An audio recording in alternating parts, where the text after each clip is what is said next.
The darkest, most vulnerable hour of the night. The ceiling stares down at you. You stare back. Your body is exhausted. Your bones beg for rest.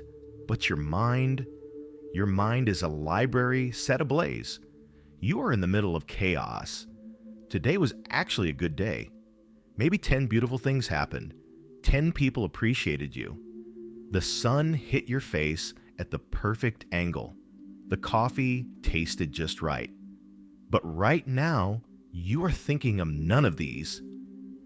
In the dark room of your mind, you are replaying that one memory, that one sentence, that one look, over and over again.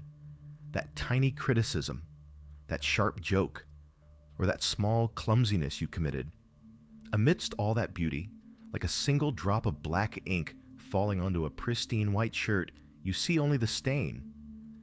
You don't care that the rest of the shirt is clean.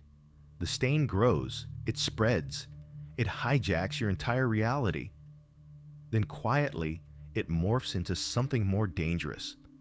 You no longer say, "I made a mistake." You say, "This is who I am." And without realizing it, something else happens. Your mind no longer just remembers the event, it remembers it for you. It rewrites it. You no longer say, "That happened that day." You say, "I am always like this." A moment of absent-mindedness becomes carelessness. A wrong sentence becomes a lack of character. A failure becomes incompetence. The negativity bias doesn't just distort memories, it chisels away at your identity. It contextualizes the good things you do. I just got lucky that day. It was a fluke. But it seals the bad things. Here is my true face. It was obvious all along. And you begin to mistake an edited collage of a few bad moments for your entire self.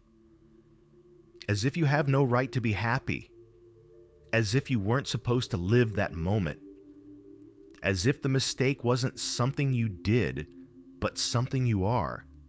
You torture yourself mercilessly, and at some point, you realize good moments slip away like soap bubbles, but the bad moment clings to your mind as if branded by hot iron. Why is pain so permanent? Why is peace so volatile? Stop blaming yourself. This is not your weakness. This is not your ingratitude. This is not even your character. This is a legacy, millions of years old. It is the most primitive, most ruthless software developed by that piece of meat you carry inside your skull to keep you alive. We call this the negativity bias. But names are irrelevant. Look at what you feel. Your brain was not designed to make you happy. You have to accept this. Evolution does not care about your happiness. Nature is not interested in you watching the sunset in peace. Your brain wants one thing, to get you to tomorrow. And survival requires paranoia. Think of the savannah where your ancestors walked. There is a rustling in the tall grass. It could be the wind. It could be a bird. But it could be a tiger. If your brain says, "Never mind, enjoy the view," and it is wrong, you die. Your genes end there. But if it says, "It's a tiger, run," and it is wrong, you just get a little scared. Your heart beats faster, but you live. That is why your ancestors were not the optimists. Your ancestors were the ones who thought of the worst-case scenario. The optimists were eaten while enjoying themselves. You are the grandchild of the anxious, of the panic-stricken, of the cowards. Your mind is like Velcro for the negative. It sticks. It holds. For the positive, it is Teflon. It slides off. It leaves no trace. This mechanism was great back then.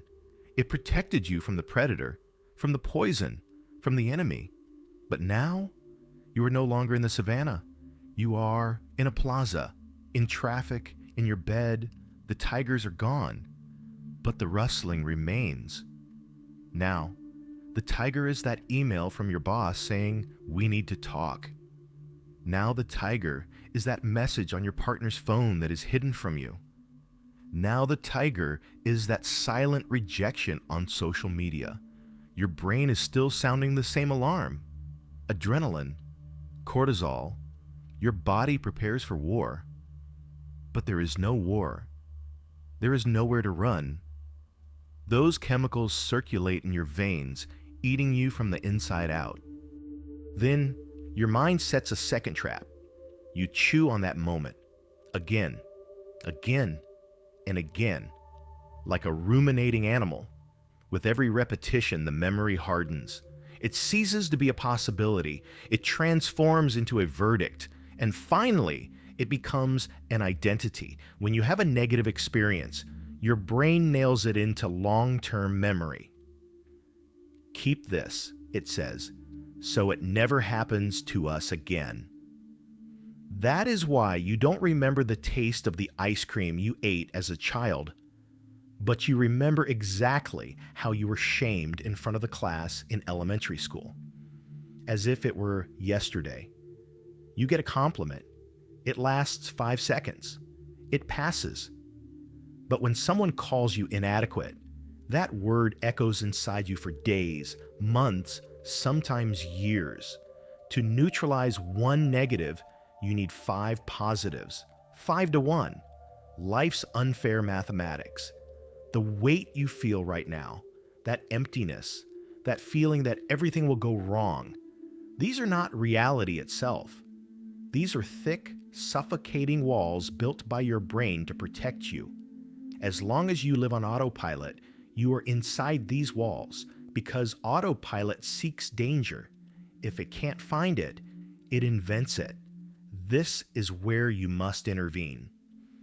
When that thought comes, don't try to chase it away, but don't give it the keys to the house.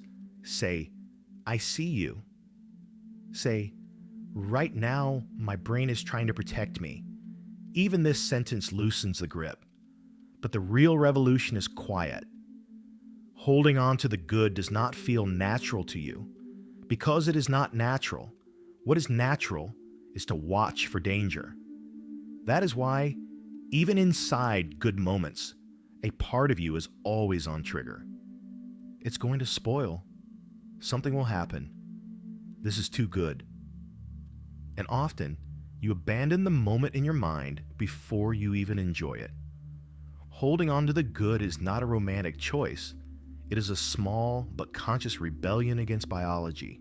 Every time you stop and look, every time you consciously notice, you tell your brain, there is no danger. I am here. I am not running. That is why it is hard. That is why it is exhausting. That is why it is valuable. The good does not stick by itself. You have to fasten it. A good coffee, a song, a moment where you are truly understood. Stop. Don't let it pass. Stay there for 15 seconds. Absorb that feeling. Teach your brain, this is safe. This is valuable. Record this. Your mind is like a garden. Weeds grow on their own.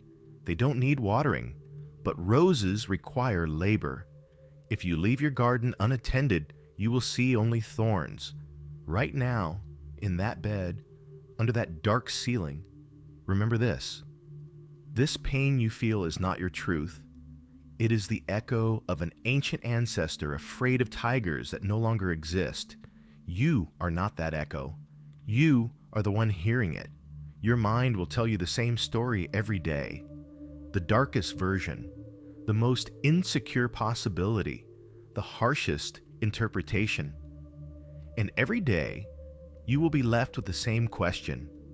Will you mistake this voice for absolute truth? Or will you recognize it as just an old alarm?